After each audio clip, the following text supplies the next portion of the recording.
రీసెంట్గా రిలీజ్ అయ్యి hit talk తెచ్చుకున్న మూవీ కుబేరా. ఈ సినిమా అత్యద్భుతంగా ఆడి అందరి మనసులు కూడా గెలుచుకుంది అనుకునే చెప్పాలి. ఎందుకంటే ఈ మూవీ ఇప్పుడు ఓటీటీకి వచ్చేస్తుంది. అవును, మీరు విన్నది నిజమే.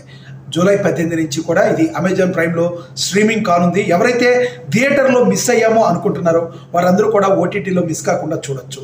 ఎందుకంటే ఈ మూవీ చాలా ప్రత్యేకతమైనదని చెప్పవచ్చు. శేఖర్ కమ్ముల దర్శకత్వం ఇచ్చిన ఈ సినిమాలో మరి ప్రధాన పాత్ర పోషించి అత్యద్భుతంగా పోషించాడు హీరో మన బక్కపలచన కుర్రాడు, ఎవరో కాదు, ధనుష్.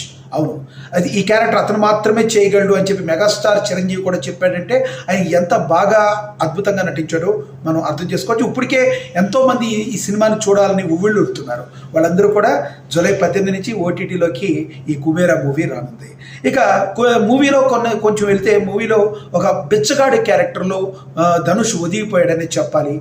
దీపక్ క్యారెక్టర్గా ఉన్న అతను ఎందుకు బిచ్చగాడిని తరుముతూ వచ్చాడు, మరి ఎవరైతే విలన్ ఉన్నాడో తాను పెద్ద కోటీశ్వరుడు, మిలేనీర్, అలాంటి మిలేనీర్ని ఎన్ని ముప్పతిప్పలు ఈ బిచ్చగాడు పెట్టాడనేది మనం సినిమాలో చూడాలి. మరి జూలై 18 నుంచి ఈ మూవీ ఓటీటీ ప్లాట్ఫామ్కి వస్తుంది. మరి ఇంకెందుకు ఆలస్యం?